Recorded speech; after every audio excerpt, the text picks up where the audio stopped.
ये आपकी चमड़ी पर धूल को धोने के बारे में नहीं है। गहरे स्तर पर एक स्तर की शुद्धि होती है। यहां आपके कानों की सीध में यहां आप थोड़ा ठंडा पानी डाल दीजिए। जब आपकी सेल्यूलर संरचना ऊर्जा के साथ चार्ज हो जाती है तो ये बहुत लंबे समय तक युवा रहेगी।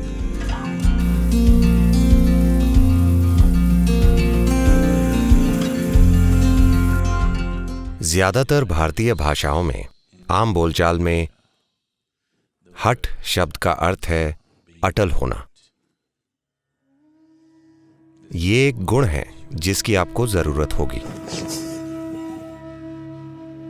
आपका शरीर कहता है बस बहुत हो गया, पर आप अड़ गए हैं।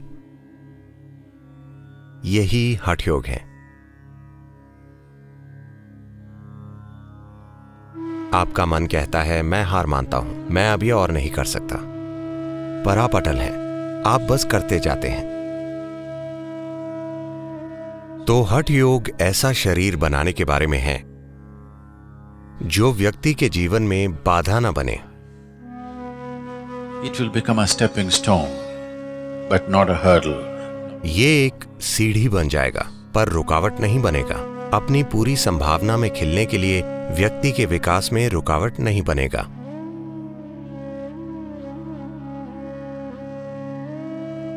तो सरल उपाय। मैं उपाय बताने के लिए नहीं जाना जाता। मेरी प्रतिष्ठा खराब है, पर कुछ सरल उपाय।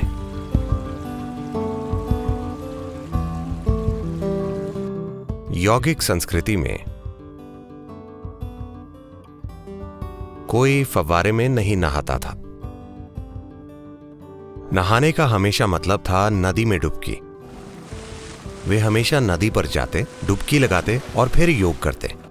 अगर आप ऐसा करते हैं तो आपकी मांसपेशियां अच्छी रहेंगी।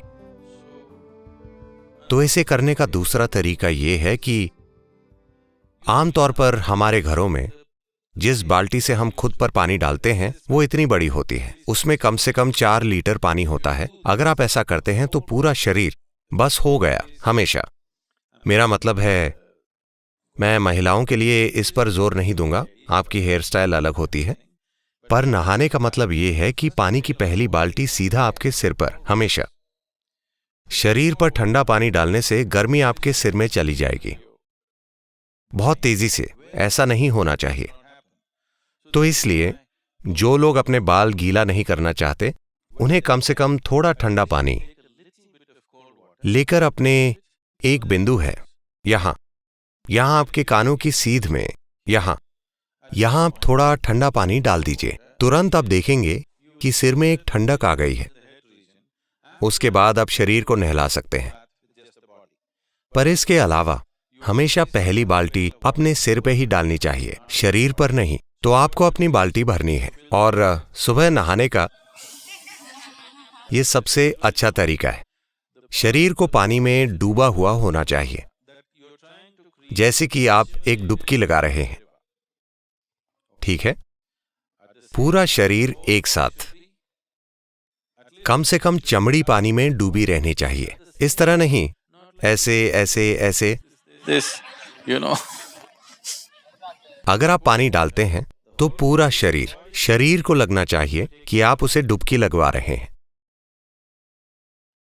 तो अगर आप ऐसे डालेंगे तो सिस्टम में एक ठंडक आएगी और मांसपेशियां बहुत लचीली हो जाएंगी। फव्वारे से ऐसा हो सकता है। अगर फव्वारा काफी शक्तिशाली है या कम से कम पानी की मात्रा काफी अच्छी है तो फव्वारा यह आसानी से कर सकता है।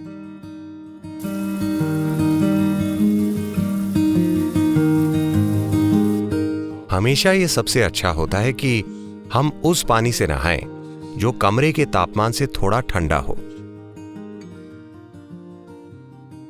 बस आप पर उड़ेलने के लिए कुछ पानी, या उस पानी में डूबना जो कमरे के तापमान से ठंडा हो।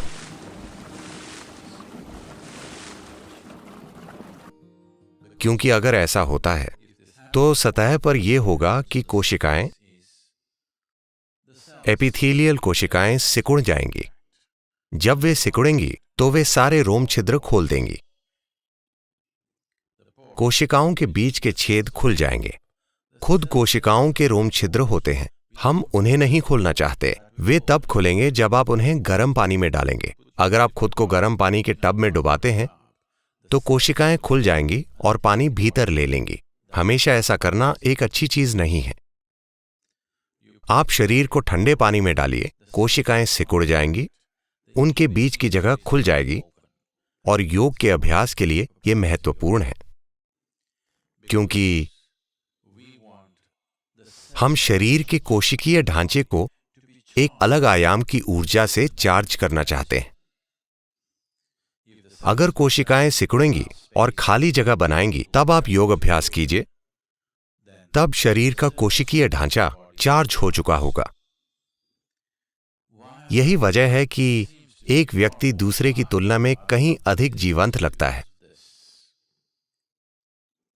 और जब आपकी सेल्यूलर संरचना ऊर्जा के साथ चार्ज हो जाती है तो यह बहुत लंबे समय तक युवा रहेगी। इसलिए कुछ लोग सोचते हैं कि कोई बूढ़ा आदमी मर क्यों नहीं रहा है, पर उस बूढ़े को अपनी उम्र 25 साल महसूस होती है।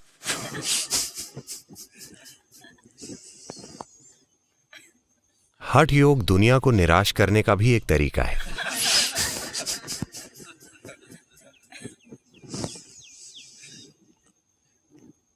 इसलिए ऐसा पानी लें जो कमरे के तापमान से ठंडा हो।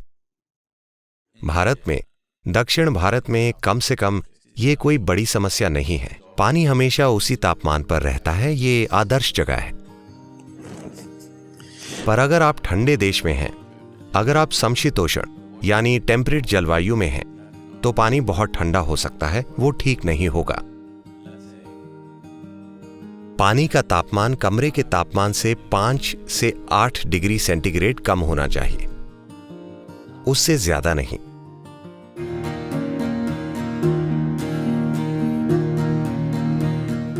अगर आपको बार बार सर्दी लग जाती है तो शुरुआत में पहले 2 सप्ताह तक आप ठंडे पानी में 1 चम्मच नीलगिरी का तेल डाल दें और उसे अपने ऊपर उडेल लें।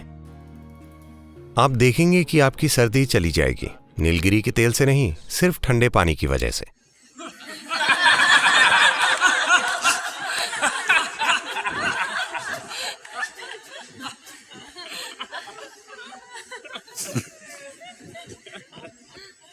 अगर आपको कोई इन्फेक्शन है या कुछ और है और बहुत ज्यादा कफ पैदा हो गई है तो उसका अलग तरीके से इलाज करना जरूरी है। पर जैसा कि मैंने कहा, पानी को कमरे के तापमान से 5 से 8 डिग्री नीचे के बीच कहीं होना चाहिए। पानी बहुत ज्यादा ठंडा ना हो।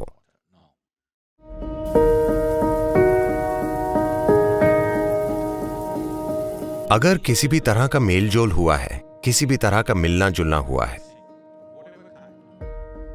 अगर आप भीड़ में काफी लंबे समय तक रहे हैं, तो घर जाने पर सबसे पहली चीज होनी चाहिए नहाना। आपको ये जरूर करना चाहिए। अगर दिन में 3, 4, 5 बार नहाना पड़ता है तो भी कोई फर्क नहीं पड़ता। एक साधक के लिए दिन में कई बार नहाना अच्छा है। आपको बहुत ज्यादा नहीं नहाना चाहिए। पर ऐसा समय भी था जब मैं दिन में कम से कम 5 से 7 बार नहाता था। आजकल 2 बार नहाना तो निश्चित रूप से, कभी कभी 3 बार। 2 is a must for you. More is good. 2 बार तो आपके लिए जरूरी है, ज्यादा अच्छा है। किसी के साथ कोई भी शारीरिक संपर्क होता है, मान लीजिए 6 मिनट के लिए, अगर आपने किसी का हाथ भी पकड़ा है तो योग करने से पहले सबसे अच्छा होगा कि आप नहा लें। ये सफाई के लिए नहीं है, हम शरीर को साफ नहीं कर रहे, बात वो नहीं है। ये इसलिए नहीं है कि कोई अशुद्ध है और आप अपना शरीर साफ कर रहे हैं। योग आपकी ऊर्जाओं को आप में संगठित करने का एक तरीका है।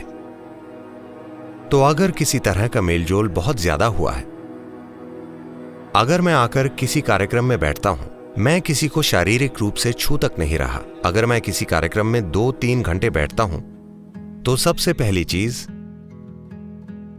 नहाना। क्योंकि उस मेलजोल से एक तरह से आपकी ऊर्जा की समग्रता थोड़ी ढीली हो जाती है। तो जब भी आप घर जाएं, सबसे पहले नहाएं।